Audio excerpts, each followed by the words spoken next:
दोस्तों, कहानी की शुरुआत करते हैं सन 1946 ईस्वी में। 1946 ईस्वी में कैबिनेट मिशन दिल्ली आया। इसके साथ ही देश की आज़ादी और बंटवारे का झगड़ा उस समय चरम पे था। इसी क्रम में ये चर्चा भी बहुत ज़ोरों शोरों से होने लगी कि अब भारत का प्रधानमंत्री कौन बनेगा, किसे भारत का नेतृत्व करने की जिम्मेदारी दी जाएगी। अंग्रेज भारत छोड़ने को तो मजबूर हो गए, परंतु सवाल ये था कि सत्ता हस्तांतरण किस प्रकार से किया जाएगा। इसके लिए तब ये फैसला लिया गया कि भारत में अंतरिम चुनाव कराया जाएगा। तब उस समय की पार्टी भारतीय राष्ट्रीय कांग्रेस और मुस्लिम लीग सहित कई दलों ने नामांकन भरा और चुनाव में लड़ने को उतर गए। उस चुनाव में कांग्रेस ने भारी मतों से विजयी दर्ज की। दोस्तों, इस नतीजे के बाद अंग्रेज इस नतीजे पर पहुंचे कि भारत में अंतरिम सरकार का गठन किया जाएगा। इसके लिए एक एग्जीक्यूटिव काउंसिल का निर्माण किया जाएगा। इस काउंसिल का अध्यक्ष अंग्रेज वायसराय होगा तथा जो कांग्रेस का प्रेसिडेंट होगा उसे इस काउंसिल का वाइस प्रेसिडेंट बनाया जाएगा, जिसको भारत की तरफ से इस एग्जीक्यूटिव काउंसिल का वाइस प्रेसिडेंट बनाया जाएगा। इसमें फैसला यही लिया गया कि आगे चलकर वही भारत देश का नेतृत्व करेगा, यानी कि उसी वाइस प्रेसिडेंट को प्रधानमंत्री बनाया जाएगा। अंग्रेजों के इस फैसले के बाद से कांग्रेस अध्यक्ष का पद बहुत ही महत्वपूर्ण हो गया। उस समय कांग्रेस अध्यक्ष के पद पर 1940 से ही मौलाना अबुल कलाम आज़ाद आसीन थे। मौलाना अबुल कलाम आज़ाद दोबारा अध्यक्ष बनना चाहते थे। ये बात जब महात्मा गांधी को पता चली तो वो अपसेट हो गए। तब महात्मा गांधी ने मौलाना अबुल कलाम आज़ाद को एक चिट्ठी लिखकर कहा कि वो जवाहरलाल को कांग्रेस अध्यक्ष बनाना चाहते हैं। अगर तुम्हारी भी यही राय होगी तो अच्छा रहेगा।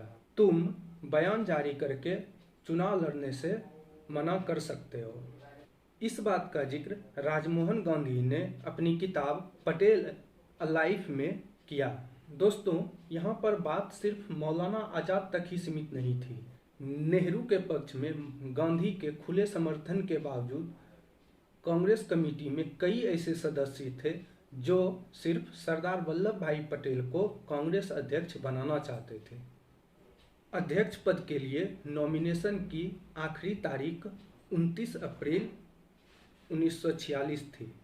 तब कांग्रेस प्रदेश अध्यक्ष कमेटी की बैठक बुलाई गई।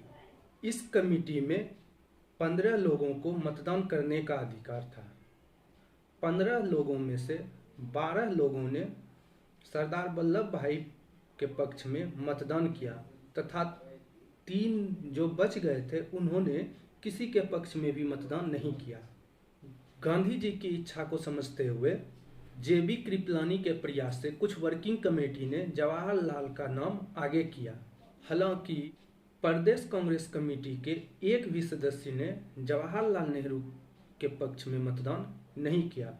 उन्होंने अपना मतदान सरदार वल्लभ भाई पटेल को किया। इसके बाद गांधी ने नेहरू से पूछा, किसी प्रदेश वर्किंग कमेटी ने तुम्हारा नाम आगे नहीं किया है, तो इस पे जवाहरलाल नेहरू चुप्पी साध लेते हैं। इस घटना के बाद गांधी ने एक पर्ची में कुछ लिखकर सरदार वल्लभ भाई पटेल की ओर आगे बढ़ाया। पटेल को समझते देर नहीं लगी और उन्होंने अपना नामांकन वापस ले लिया। इस बात का जिक्र दुर्गादास ने अपनी किताब India from Curzon to Nehru and after में किया है। इस वाकये के बाद डॉक्टर राजेंद्र प्रसाद ने कहा कि गांधी ने ग्लैमरस नेहरू के लिए अपने एक वफादार सिपाही को फिर से खो दिया है, क्योंकि इससे पहले भी 1929 और 1937 दोनों में पटेल की लीडरशिप के लिए गांधी जी ने हामी नहीं भरी थी। इस तरह पंडित जवाहरलाल नेहरू कांग्रेस अध्यक्ष का चुनाव जीत जाते हैं, वो भी अकेले खड़े होकर जीत जाते हैं और हमारे देश का प्रथम प्रधानमंत्री बन जाते हैं।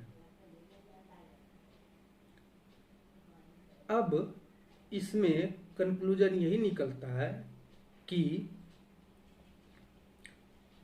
जवाहरलाल नेहरू को तो किसी भी कांग्रेस वर्किंग कमेटी ने वोट नहीं दिया था, फिर भी वो 0 वोट पाकर भी हमारे देश के प्रधानमंत्री बन गए।